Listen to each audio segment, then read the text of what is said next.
Olá, outra vez. Hoje estou aqui para vos falar de um assunto que é muito, muito importante. É tabu, muito pouca gente sabe disto, inclusive no Japão. Então eu vou já começar. Foi assim. Basicamente viram uma notícia na internet, como muitas vezes acontece, e mandaram uma mensagem a perguntar se é verdade. Eu gosto até que me façam isso. Eu gosto também de saber o que é que anda a circular, o que é viral na internet, porque por causa do meu algoritmo procura muitas vezes essas coisas nem me aparecem, ou eu já bloqueei esses sites e não sei o que é que está a aparecer. Então até é bom quando as pessoas me dizem: olha Inês, eu vi esta notícia e eu quero saber se isto é verdade. E neste caso era uma notícia sobre pessoas em Tóquio a irem a uma padaria que estava a distribuir pão no dia a seguir ao qual ele é feito e, portanto, o pão já não estava fresco. E nesta padaria esse pão era distribuído por um preço quase simbólico e algum até era dado. E havia muita gente a ir a essa padaria no centro de Tóquio. Portanto, aparentemente as pessoas tinham fome no centro de Tóquio ao ponto de irem beneficiar disto. E esse vídeo era de uma plataforma viral que eu não quero promovê-la, nem sequer quero pôr aqui o link e dizer qual é, mas basicamente esse vídeo estava a implicar que havia pobreza no centro da cidade e entrevistava algumas pessoas e as pessoas estavam a falar em japonês e as pessoas pareciam estar bem vestidas, estar higiênicas, estar muito apresentáveis, virem do trabalho, algumas tinham farda do trabalho. E então a pessoa contactou-me no sentido de: olha, o que estas pessoas estão a dizer em japonês não deve ser o que as legendas dizem, por favor esclarece-me se isto é verdade, isto parece fake news. Ora bem, era verdade sim senhora. E agora isso fez-me pensar em fazer este vídeo. Este vídeo, eu até tirei alguns apontamentos oficiais porque é importante dizer-vos. Este vídeo é sobre uma realidade que é tabu no Japão, que é a pobreza invisível. A pobreza invisível é um conceito de estudos sociais que ultrapassa muito o Japão. Basicamente significa que vocês não têm muitos sinais visíveis de pobreza sistémica, prolongada ou até de segunda geração.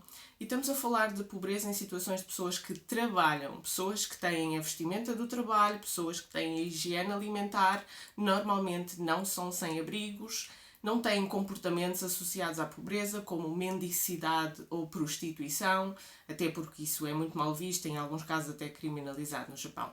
Então estas pessoas estão a viver numa condição que é pobreza, caracterizada no Japão por o agregado familiar, ou no caso de ser uma pessoa individual, ter um rendimento inferior à metade da média da população no mesmo sítio onde essa pessoa está a viver.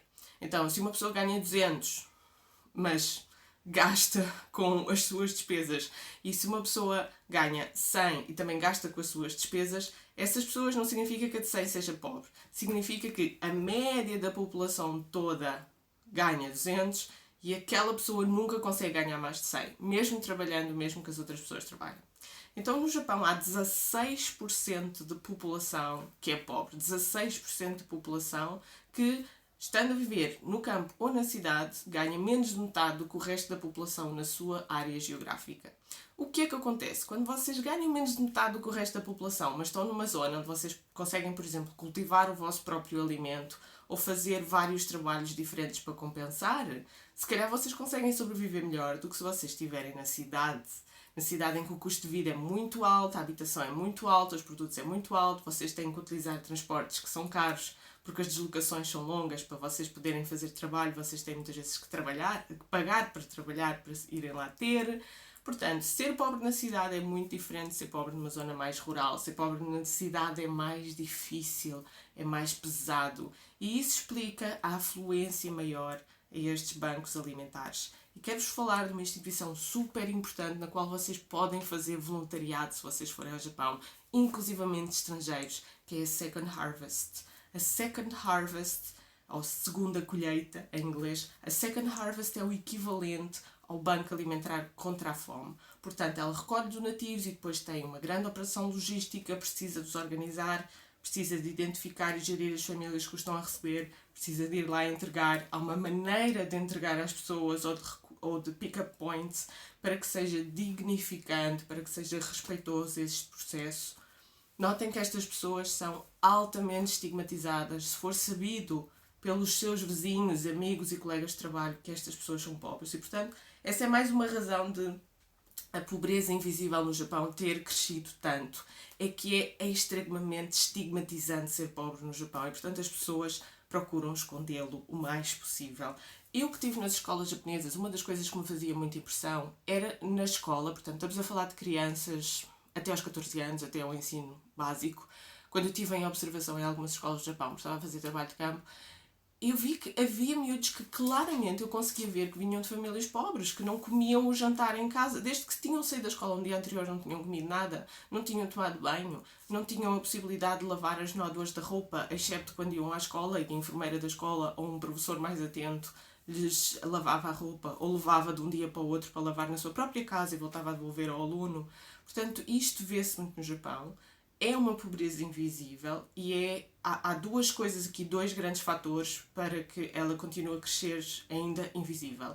Uma delas é que é tabu falar dela, é estigma, assumi-la, etc e tal.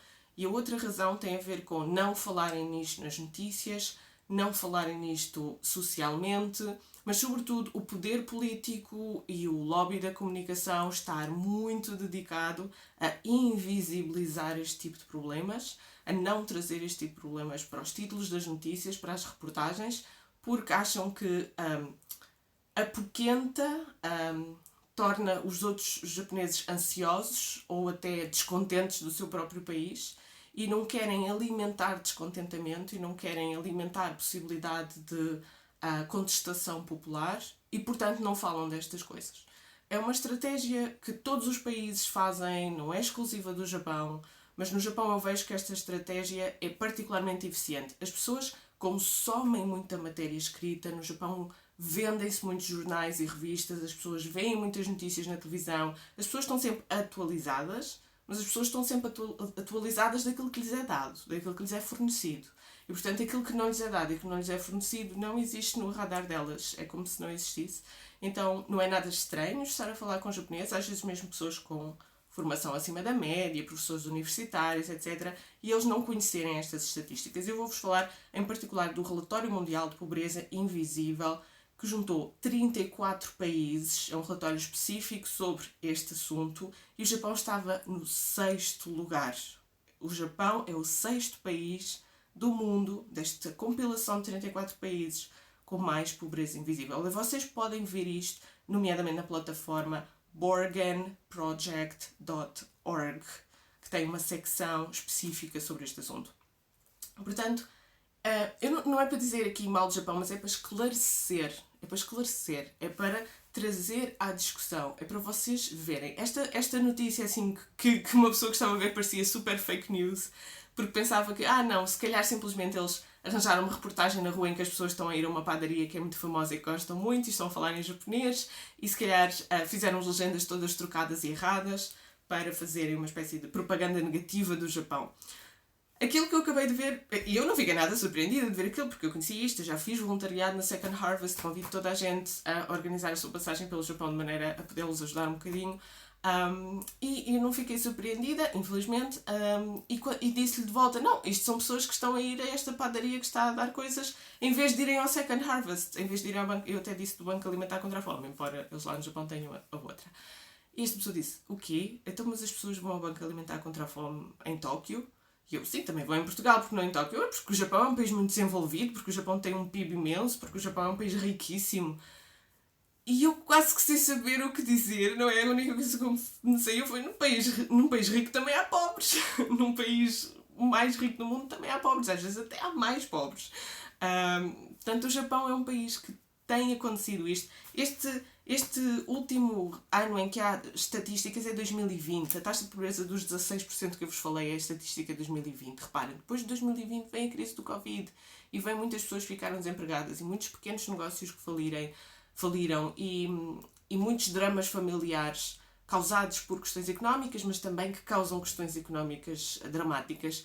E, portanto, eu duvido muito que a taxa se tenha mantido nos 16%. Sinceramente, acho que a taxa aumentou. É uma observação, é uma constatação direta da realidade de abrir a porta e ver as coisas à nossa volta, falar com as pessoas ao telefone, saber da vida delas. E é uma coisa que, quando as pessoas só veem o Japão como o mundo ideal do anime, da manga, ou dos filmes, ou o mundo ideal da tecnologia e dos robôs, não veem esta parte, não querem ver esta parte e depois não contribuem para ajudar nesta parte. Eu acho que toda a gente deve fazer o seu trabalho social e o seu empenhamento no sítio onde está. Não é preciso irem para o Japão para ajudar, obviamente. Para vocês trolls que estão aí a pensar, mas podem ajudar onde vocês estão. Sim, é verdade. Podem ajudar onde vocês estão. Ótimo. Bom, isso vai-vos fazer sentir bem, felizes. Sinceramente. Mas se vocês tiverem a pensar em conhecer mais da cultura japonesa e de poder ajudar o Japão como sociedade e as pessoas do Japão, pensem também nestes aspectos de apoio à ação social, apoio aos mais necessitados. Porque visitar um país e estar num país não é só apreciar a construção gloriosa da sua cultura, isso é uma parte importante, sim, mas também é apreciar a sustentabilidade daquela sociedade para que aquela cultura continue a existir. A cultura, as transformações, a manutenção da cultura é altamente afetada, entre outras coisas, pelas capacidades socioeconómicas da população. Pessoas extremamente pobres não vão conseguir cultivar-se literariamente e artisticamente, não vão ter nem o tempo, nem o dinheiro, nem a vontade para o fazer, para preservar a cultura do seu próprio país. E este é um drama que os profissionais da cultura japonesa ou no Japão, mesmo que sejam de origem estrangeira, se enfrentam esta questão diariamente. É que cada vez há mais pessoas a aprenderem artes tradicionais, a manterem saberes tradicionais, a aprenderem sobre história da arte, cultura, património, um tipo de artesanato qualquer, porque cada vez há mais pessoas que estão confrontadas com se eu dou um passo em falso, eu caio na pobreza e dali não vou conseguir sair. Então mesmo a parte cultural e interessante do Japão está numa situação muito periclitante, muito frágil, por causa disto que está aqui a acontecer. Então desculpem o vídeo hoje ser um bocadinho mais pesado e o tema ser um bocadinho mais difícil, mas eu queria dar aqui a volta a interpretar esta situação e queria esclarecê-la o suficiente. E espero pelos vossos comentários e pelas vossas sugestões para o próximo vídeo.